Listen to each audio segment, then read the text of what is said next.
کے نام سے وہ چیز آج بھی جانی جاتی ہے۔ یہ بہت بڑا مدرسہ اس وقت مخدوم سید اشرف جہانگیر نے کھلوایا تھا، پھیلا بھی رہے ہیں بچا بھی رہے ہیں۔ تو جو غریب نواز نے نظام ڈالا، یہ نظام، اس سے پہلے میں نے کہا جب غریب نواز آئے تھے تو کتنے مدرسے تھے؟ کوئی جواب ہے؟ نہیں۔ تو آئے تو کہاں سے آئے؟ یہ انہی کا دیا ہوا نظام ہے۔ پھیلا بھی رہے ہیں، بچانے کا انتظام بھی کر رہے ہیں۔ اور ان کے تمام جانشین حضرت محبوب الہی 15,000 خلفاء، کتنے؟ 15,000، اور ایک بھی غیر عالم نہیں، دیا ہی نہیں، خلافت دی ہی نہیں۔ اب آپ اندازہ لگے، کوئی بھی غیر عالم کو دیا ہی نہیں، 15,000، اور پورے غیر منقسم ہندوستان میں پھیلا دیا۔ وہ جہاں بھی بیٹھے پھیلانے کا بھی کام کر رہے تھے، بچانے کا بھی کام کر رہے تھے۔ آپ سمجھے نا، 40 سالہ زندگی پیش کر کے قریب بلاتے تھے، پھر 23 سالہ دے کر اپنا بناتے تھے۔ اب آپ سمجھے نا، اور پھر جب وہ بیٹھ گیا تو اس کی نسل کو بچانے کا انتظام، اسے تعلیم یافتہ کر دیتے تاکہ وہ آگے بڑھ جاتا، اسے ذمہ داری دیتے، وہ پوری طرح سے آگے بڑھتا۔ تو دوستو، نبی کی ہر سیرت یہی ہے تعلیم اولیاء، کہ وہ سیرت پر ان کی نگاہ ہوتی ہے۔ انہوں نے ان تمام چیزوں کو ٹائم پاس کے لیے نہیں ہے، یہ تو نبی کی سیرت کا معاملہ ہے۔ دوستو، اہل محبت تو یہ کہتے ہیں کہ کسی بھی ولی کی حیات بھی اگر آپ پڑھ رہے ہو تو ٹائم پاس کے لیے مت پڑھنا، ٹائم پاس کے لیے نہیں۔ کچھ سیکھنے کا اگر جذبہ ہے تو کتاب کو کھولو اور سیکھو، تو اللہ رب العزت انہی میں ہی بہت کچھ تمہیں عطا کر دے گا۔ اگر ٹائم پاس کے لیے پڑھا ہے، چلو یار وقت نہیں کٹ رہا ہے، چلو ابھی مخدوم پاک کے مخدوم سمنا کا مل گیا، چلو یہ پڑھ لیتے ہیں، ہے نا۔ حضرت سبحان شاہ کے تعلق سے کوئی کتاب، چلو یار وقت نہیں گزر رہا، لاؤ پڑھ لیں، کوئی فائدہ نہیں، کوئی فائدہ نہیں۔ جب بھی پڑھو تو یہ سوچ کر پڑھو کہ مجھے ان سے کچھ سیکھنا ہے۔ کیوں؟ کیونکہ ان کی تعلیمات، ان کی زندگی عین سیرت کے مطابق ہے، عین سیرت کے مطابق ہے۔ ان کی شکل میں نبی کی سیرت نظر آتی ہے، ان کے کردار میں نبی کی سیرت نظر آتی ہے، ان کی گفتار میں نبی کی سیرت نظر آتی ہے۔ تو اسے انٹرٹینمنٹ کے لیے نہیں پڑھنا، کچھ سیکھنے کے لیے۔ دوستوں، تو یہ وہ مہینہ ہے کہ جس مہینے میں ہمارے آقا محمد عربی صلی اللہ علیہ وسلم تشریف لائے۔ ایسوں سے منوا لیا جو کسی کو نہیں مانتے تھے، ایسوں سے منوا لیا۔ اور آج بھی دنیا میں، آج بھی نبی کی تعلیمات کو اگر صحیح طریقے سے پہنچا دیا جائے تو یقین سے میں کہتا ہوں، چیلنج کرتا ہوں، کوئی انکار کرنے والا نہیں ملے گا۔ وہ مانے گا ہی مانے گا، وہ مانے گا ہی مانے گا۔ آج بھی آپ دیکھیے، ہم اپنے ملک ہندوستان میں ہیں، اس ملک میں آپ دیکھیے آج بھی ان صوفیاء کرام سے محبت کرنے والے، کیا اپنے کیا پرائے، سبھی ان سے محبت کرتے ہیں، ایکسپٹ ابلیس کو فالو کرنے والے۔ صرف ایک ہی کو پریشانی ہے، ابلیس کو۔ تو جو ابلیس کے خیمے میں گیا اسے پریشانی ہے، وگرنہ کیا اپنا کیا پرایا آج بھی ان بزرگان دین سے محبت کرتا ہے۔ کیوں کرتا ہے؟ کیونکہ ان کے انداز، ان کی زندگی، ان کے کریکٹر میں نبی کی سیرت کی جھلک پائی جاتی ہے۔ اور نبی کی سیرت وہ ہے کہ جو اسے اپنا لے، دنیا میں کوئی اس سے اختلاف نہیں کر سکتا، کوئی نفرت نہیں کر سکتا، ہر دل میں محبت پیدا ہو جاتی ہے۔ تو دوستو، ہمارے آقا نے بھی یہی پیغام دیا ہے، نفرت کسی سے نہیں، محبت سب کے لیے ہے۔ یہی پیغام کربلا کی دھرتی سے ہمارے امام، ہم سب کے امام، اور یہ بتا دوں، نان کنٹروورشیل امام، نان کنٹروورشیل امام، امام عالی مقام امام حسین۔ اب مانو تو بھی امام، نہ مانو تو بھی امام۔ کر کیا لے گا تو یار، تو کر کیا لے گا؟ چال کنارے بیٹھ۔ نان کنٹروورشیل امام، امام عالی مقام نے بھی میدان کربلا سے یہی پیغام دیا، نفرت کسی سے نہیں، محبت سب کے لیے ہے۔ اب یہ نہ کہنا کہ یہ کہاں کہا ہے، ورنہ پھر میں آدھا گھنٹہ مجھے لگے گا سمجھانے میں، سمجھے نا؟ تو ابھی غور فکر کر کے آپ ہی سمجھ لینا کہا تو ہے۔ بس اشارہ دے دوں کہ امام علی مقام نے یہ نہیں کہا تھا کہ اے یزیدیوں اپنے ہاتھ کو روک لو، ابھی بھی وقت ہے، ہاتھ روک لو، میں موجود ہوں۔ تم نے جو یہ ظلم کیے ہیں، ہمیں بھوکا رکھا، پیاسا رکھا، ہمارے گھر، ہمارے چاہنے والے، ہمارے غلاموں کو شہید کیا، یہ سب کچھ تم نے کیا، میں ابھی موجود ہوں، میں ان کا ولی ہوں، تم نے جو کچھ بھی کیا میں معاف کر دوں گا، بچ جاؤ گے، میں معاف کر دوں گا، غضب الہی سے بچ جاؤ گے۔ مجھے بھی شہید کر دیا تو اللہ کے غضب سے نہیں بچو گے۔ یہ کیا ہے؟ یہ کیا ہے؟ ارے دنیا میں ایک باپ کا کاندھا اس وقت ٹوٹ جاتا ہے، اس کا وجود ٹوٹ جاتا ہے، کیونکہ اس بوجھ کو نہیں اٹھا پاتا۔ ہر باپ، دنیا کا کوئی بھی باپ ہو، اس کی زندگی میں سب سے بھاری بوجھ اگر ہوتا ہے تو اس کے بیٹے کا جنازہ جب اس کے کاندھے پر آتا ہے۔ ذرا اس ڈھلتی ہوئی عمر کے امام کو دیکھو جس نے اپنے کاندھے پر ایک بار نہیں، بار بار اپنوں کا بوجھ اٹھایا ہو، اپنوں کا بوجھ اٹھایا ہو، بار بار۔ اور جن لوگوں نے اس تکلیف میں مبتلا کیا ہے اسی سے ہی کہہ رہے ہیں ہاتھ روک لو، میں موجود ہوں، معاف کر دوں گا تو اللہ کے عذاب سے بچ جاؤ گے۔ ارے دوستو، یہ وہی کہہ سکتا ہے جس کے دل میں صرف محبت ہو، صرف محبت ہو، صرف محبت ہو۔ تو کیا کربلا کے میدان سے امام حسین نے یہ نہیں کہا نفرت کسی سے نہیں، محبت سب کے لیے ہے، محبت سب کے لیے ہے، کہ میرے نانا کے امتی ہیں، بچ جائیں، کوشش تو کیا۔ اب یہ ان کا نصیب کہ جہنم کا ایندھن ہی بننا تھا، نہیں بچے، پر کوشش تو کی۔ تو کربلا کے میدان سے بھی میرے آقا امام حسین نے کہا نفرت کسی سے نہیں، محبت سب کے لیے ہے۔ جب اس ملک میں ہمارا امام، اس ملک میں جب ہمارا امام آیا، یعنی سرکار غریب نواز، اس نان کنٹروورشل امام کا نائب بن کر نبوت کا فیضان لے کر اور امامت کے نائب بن کر، امام وقت کے نائب بن کر جب سرکار غریب نواز یہاں آئے تو ہند کی دھرتی پر آ کر انہوں نے یہی کہا نفرت کسی سے نہیں، محبت سب کے لیے ہے۔ یہ صرف کہا نہیں ہے کہ نعرے لگوانے کے لیے کہا ہو، نعرے لگوانے کے لیے نہیں۔ چلے جاؤ کسی بھی روئے زمین پر، ان بزرگان دین کے آستانے پر چلے جاؤ، آج بھی یہاں سے ایک ہی پیغام جاری ہے، عملی پیغام، نفرت کسی سے نہیں، محبت سب کے لیے ہے۔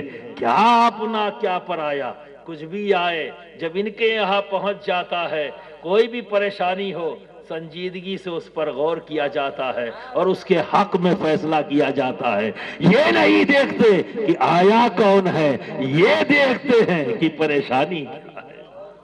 کیوں؟ کیونکہ نفرت کسی سے نہیں، محبت سب کے لیے ہے۔ آؤ آج عزم کریں کہ نفرت کسی سے نہیں، محبت سب کے لیے۔ یہ فقط ایک ڈائیلاگ نہیں ہے، وے آف لائف ہے، آرٹ آف لائف ہے، ریالٹی آف لائف ہے، سکسیس آف لائف۔ کیا ہے؟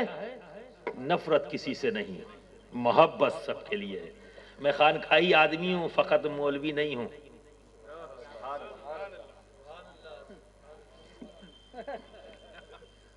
ایسے نہیں کروں گا، بتا کے جاؤں گا، میں بتا کے جاؤں گا، ٹھیک ہے نا؟ آنکھ بند ہوتے دیکھی تھی کبھی؟ نہیں نا؟ آنکھ بند کر کے تقریر بھی نہیں کرتا، دیکھ دیکھ کے کرتا ہوں۔ جب تک تمہارے چہروں پر مجھے یہ احساس ہوتا رہتا ہے کہ نہیں لطف آ رہا ہے، تب تک بولتا ہوں۔ ایسے ہی دائیں بائیں کرو گے اٹھ کے چل دوں گا، ٹھیک ہے نا. اور ایک بار بھی میں نے یہ نہیں کہا آگے والے بولو پیچھے والے بولو دائیں والے بولو بائیں والے, کبھی کہا نا؟ نہیں کیا, نہیں کرتا, کبھی نہیں کرتا. کہ میں جانتا ہوں کہ جس کی سیرت بیان کر رہا ہوں وہ سیرت ہی ایسی ہے کہ سبحان اللہ کے بغیر سنی نہیں سکتا. سبحان اللہ کے بغیر سنی نہیں. میں جانتا ہوں اچھی طرح سے, میرے کہنے سے کیا کہو گے, یہ تمہارا ایمان بولے گا. تمہارا ایمان بولے, میں کیا کہوں, کیوں کہوں, نہیں کہوں گا, تمہارا ایمان بولے گا. تو اب بتاؤ, نفرت کسی سے نہیں, محبت سب کے لیے. کیسے کریں؟ طریقہ سن لو. یہ بات تو مانتے ہو کہ نفرت سے نفرت کو ختم نہیں کیا جا سکتا. اگر ختم کیا جا سکتا ہے تو محبت سے, ہے نا. تو ہر انسان میں اچھائیاں اور برائیاں ایک وقت موجود ہے. یہ بات آپ ایگری کرتے ہو مجھ سے؟ کوئی شک شبہ تو نہیں, کوئی اختلاف تو نہیں؟ یار یہ بڑا اہم مدعا ہے, اگر ایک بار ہاتھ اٹھا دو تو سمجھ میں آ جائے گی آپ کو اختلاف نہیں. ماشاءاللہ ماشاءاللہ, کسی کو اختلاف نہیں کہ ایک آدمی میں اچھائیاں اور برائیاں بیک وقت ہوتی. ٹھیک, بس اسی جگہ سے سمجھ لو. آج ہماری کیا عادت بن گئی ہے, یہ جو دارالفتہ کھلے ہوئے ہیں محلے میں, چائے کی چسکیاں لے کے ان کی ان کی ان کی ان کی چالو ہیں, اسی میں 2-4 فتوے بھی ہو جاتے ہیں, ہے نا. مطلب کوئی گنتی نہیں ہے کتنے فتوے ایک دن میں آؤٹ, یہ پتہ نہیں ہے, لیکن ہوتا ان کی ان کی ان کی ان کی ان کی کرتے. ٹھیک, ایک چیز ذرا سوچو ذرا سنجیدگی سے, جب آپ کسی کا ذکر بہت ضروری ہے, یہ جان لو, یہ ذکر بہت ضروری ہے. لیکن ہو کیا رہا ہے, پہلے ہم نے سنتا تھا کہ چغل خوری کا کام عورتوں کا ہے. پہلے میں سنتا تھا کہ 4 عورتیں اگر اکٹھا ہو جائیں تو اللہ مالک ہے اس کس کی ذکر کر کے کیا کیا لپیٹیں, ہے نا. اب میں سوچا یہ مردوں میں یہ خصلت کہاں سے آ گئی. ابھی کوئی مرد نہیں بچا ہے, جب چائے خانوں میں پہنچتا ہے, اپنے ڈرائنگ روم میں بیٹھتا ہے, یا جہاں کہیں بھی بیٹھ جائیں گے 4 مرد شروع ہو جائیں گے ان کی ان کی ان کی. عورتوں کی یہ خصلت آج کے دن میں مردوں میں آ گئی. بڑا غور کیا تو مجھے سمجھ میں آیا شاید وجہ یہ ہے کہ جب 4 عورتیں روٹی بناتی ہیں بیٹھ کر تو چغلیوں کو آٹے میں ملا لیا اور سینک کے اپنے مردوں کو کھلا دیا. وہ چغلی کھا کھا کے آنے والی نسلوں میں یہ عیب آ گیا چغل خوری کا. تو یہ چیز تو ہے, بولتے تو ہے نا بیٹھے. اب ایک بات سوچو, اگر میں پوچھوں کہ آپ کیا نفرت کے ماحول کو پسند کرو گے تو کسی کو نہیں پسند. آپ سے کہوں آپ کو بے چینی چاہیے یا سکون, تو ہر آدمی نعرہ لگا کے کہے گا نہیں مجھے سکون چاہیے, بے چینی نہیں چاہیے. آپ چاہیں گے اگر بیٹھوں گا آپ اشانتی چاہیے یا شانتی, تو دنیا کا ہر مرد یہ کہے گا کہ مجھے شانتی چاہیے اشانتی نہیں. یہ چاہتے تو ہیں آپ, لیکن اشانتی آپ خود پھیلا رہے ہو, میں نہیں.